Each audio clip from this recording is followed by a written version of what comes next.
नमस्कार दोस्तों, स्वागत है आपका हमारे यूट्यूब चैनल स्टडी क्लास में। तो बच्चों, आज का टॉपिक आप सभी के लिए बहुत ही वेरी मोस्ट इंपॉर्टेंट होने वाला है। बच्चों, आज का हमारा टॉपिक है कि भारतीय अर्थव्यवस्था में कृषि का योगदान क्या होता है। इस तरीके से यह टॉपिक हर साल बोर्ड एग्जाम में 5 नंबर में पूछा जाता है। तो बच्चों, आज की इस छोटी सी वीडियो के माध्यम से हम आपको बहुत ही सिंपल भाषा में समझाएंगे कि भारतीय अर्थव्यवस्था में कृषि का योगदान क्या होता है। तो बने रहना वीडियो में लास्ट तक। जो हमारे चैनल पर आप पहली बार आए हो तो हमारे चैनल को सब्सक्राइब करो और बेल आइकन को प्रेस करें, जिससे कि आने वाली नेक्स्ट वीडियो का नोटिफिकेशन आप सभी को मिलता रहे। तो बच्चों, यह जो टॉपिक है कक्षा 10वीं क्लास और 12वीं क्लास के छात्रों के लिए बहुत वेरी मोस्ट इंपॉर्टेंट टॉपिक है, क्योंकि हर साल बोर्ड एग्जाम में पूछा जाता है। तो बच्चों देखिए कि सबसे पहले आपको हेडिंग डालनी है राष्ट्रीय आय के प्रमुख स्रोत। तो राष्ट्रीय आय के प्रमुख स्रोत बच्चों आपको हेडिंग डाल के लिखना किस तरीके से बोर्ड एग्जाम में। देखिए, भारत की राष्ट्रीय आय का सबसे अधिक अंश कृषि एवं संबंध व्यवसायों से ही प्राप्त होता है। वर्ष 2013-14 में लगभग 27.2% राष्ट्रीय आय कृषि से प्राप्त हुई थी, जबकि वर्ष 1978 व 69 में 44.4% राष्ट्रीय आय की प्राप्ति कृषि से ही हुई थी।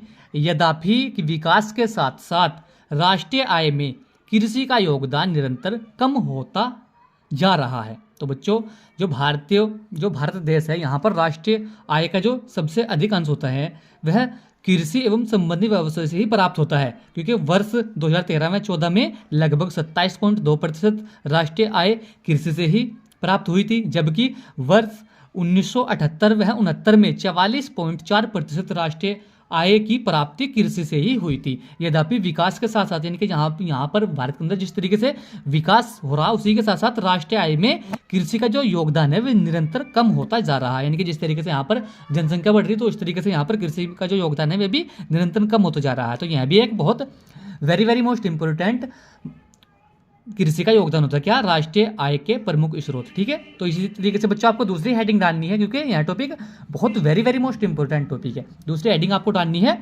आजीविका का प्रमुख स्रोत। तो आजीविका का प्रमुख स्रोत भी बच्चों भारतीय अर्थव्यवस्था में कृषि का एक योगदान होता है, क्योंकि भारत में कृषि आजीविका का प्रमुख स्रोत है। यानी कि भारत जो देश है इसके जो जनसंख्या है इसमें जो जनसंख्या जो होती है कृषि आजीविका का प्रमुख स्रोत मानते हैं। ठीक है, और सन 1991 में संपूर्ण देश का लगभग 66.3% भाग कृषि एवं संबंध व्यवसायों से अपनी आजीविका प्राप्त करता है।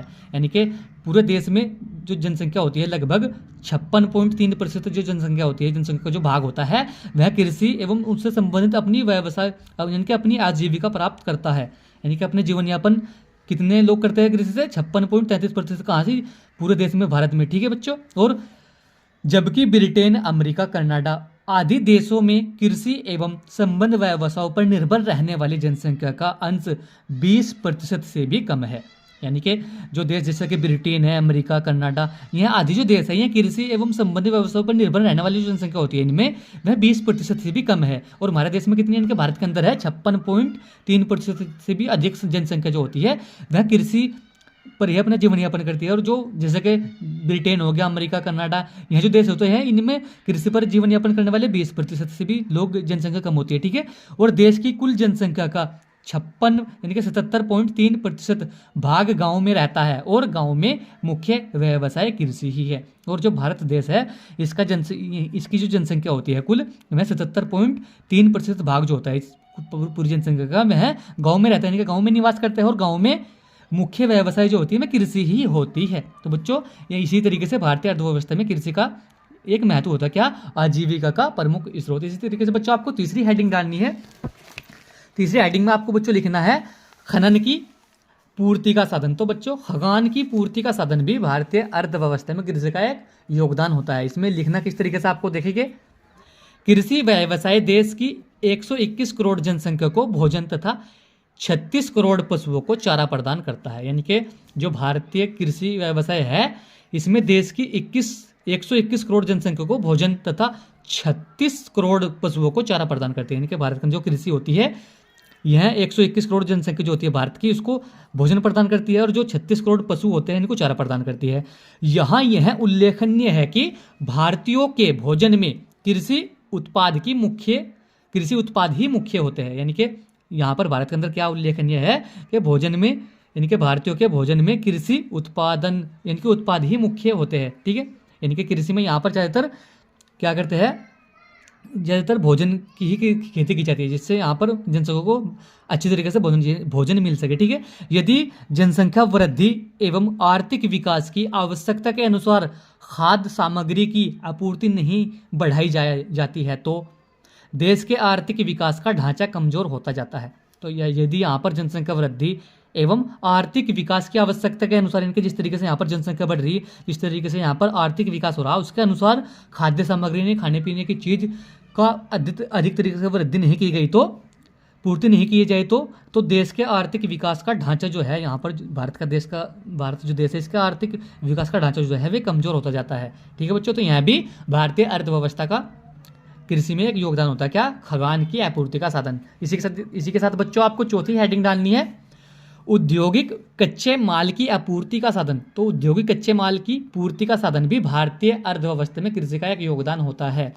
तो देखिएगा इसमें लिखना किस तरीके से आपको बोर्ड एग्जाम में, देश के महत्वपूर्ण उद्योग को कच्चा माल कृषि से ही प्राप्त होता है, यानी कि जितने भी देश के अंदर महत्वपूर्ण उद्योग होते हैं उनको कच्चा माल कृषि से ही प्राप्त होता है, जैसे कि सूती वस्त्र, चीनी, जूट, वनस्पति तेल, चाय व कॉफ़ी इसके प्रमुख उदाहरण है। देश के अंदर जो कच्चा माल वो हो रहा यहाँ पर प्राप्त हो रहा कृषि से में कौन कौन से होते हैं, जैसे कि सूती वस्त्र हो गया, चीनी, जूट, वनस्पति तेल, चाय व कॉफ़ी इसके प्रमुख उदाहरण है। और संसार के सभी देशों में उद्योगों का विकास कृषि के विकास के बाद ही संभव हुआ है, यानी कि संसार में जितने भी देश हैं उनमें उद्योगों का जो विकास है वे कृषि के विकास के बाद ही संभव हुआ है। इस प्रकार औद्योगिक विकास कृषि के विकास पर ही निर्भर है, यानी कि जो औद्योगिक विकास होता है कृषि के विकास पर ही निर्भर है। तो बच्चों इसी तरीके से औद्योगिक कच्चे माल की पूर्ति का साधन जो होता है ये भारतीय अर्थव्यवस्था में कृषि का एक योगदान होता है। तो ठीक है बच्चों, इस तरीके से यहाँ टॉपिक हर साल बोर्ड एग्जाम में पूछा जाता है कि भारतीय अर्थव्यवस्था में कृषि का योगदान क्या होता है। यह टॉपिक इस तरीके से बच्चों हर साल बोर्ड एग्जाम में 5 नंबर में पूछा जाता है। अगर जो आप इस तरीके से लिखे तो आपके 5 नंबर बच्चों पक्के हो जाएगा, क्योंकि यह टॉपिक बच्चों कक्षा 10वीं क्लास और 12वीं क्लास के छात्रों के लिए बहुत वेरी मोस्ट इंपॉर्टेंट टॉपिक है। तो आज की वीडियो में यही था। वीडियो कैसा लगा, वीडियो को लाइक कमेंट शेयर करें। मिलते हैं ऐसे एक लिए कौन एक्टो में, तब तक के लिए bye bye, have a nice day.